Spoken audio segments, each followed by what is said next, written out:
Ginawa ng parangalang short animated film ng Net25 na Mingo sa kakatapos lang na short film competition na Sine Bata ng Anak TV Awards.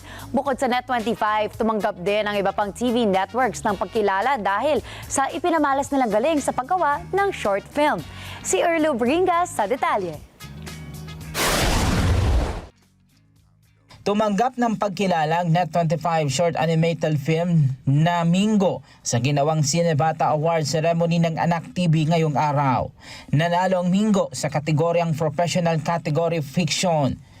Tinanggap ang award ng mga illustrator ng programa na sina Gianna Albert, Roy Martinez, Verhel Liano at Dan Carlo Ramirez.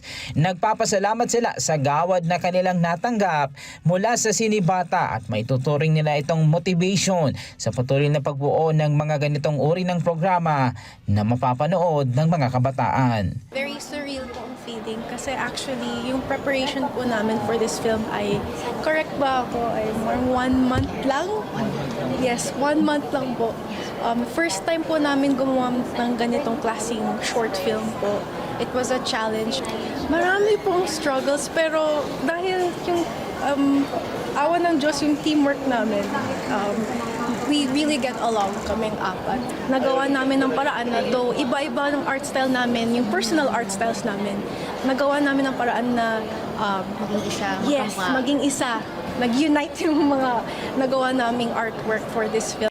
Bukod sa Net25, tumanggap din ng gawad ang iba pa mga TV stations dahil din sa ipinamalas na galing sa paggawa ng children-friendly program. Kabilang sa nakakuha ng gawad din ng mga mangya na nagmula sa Iloilo City National High School sa kanilang entry na pinabagatang Mag-Isukol, Friends Beyond Disability, maging ang Inabay. Nagpapakita ang kanilang entry sa Sinebata ng buhay ng mga mangyan sa kanilang probinsya. They are looking forward to create more, not only for this competition but as well sa bahay nila, hindi lang para sa school, sa bahay talaga nila. They start to create, especially with their siblings or their parents, na bibigyan nila ng pagkakataon ng lahat na actually na ang galing, no? The simplest of our lives, pwede nang maging story.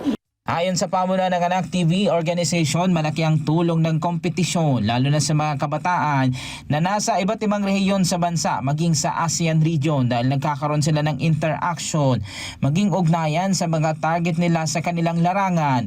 Whatever, nationality, whatever kind of government they have, whatever faith they have, they all share the common vision, the common, ambition that they wanted to become.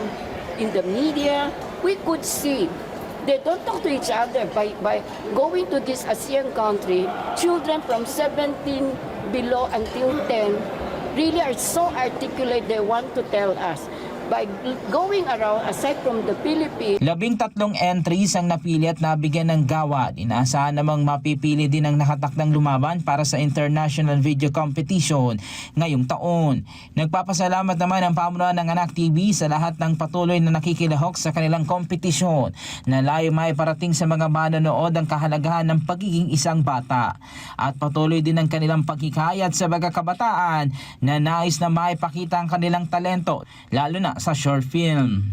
through this video workshop, we are now listening to them. They let us understand this is our world.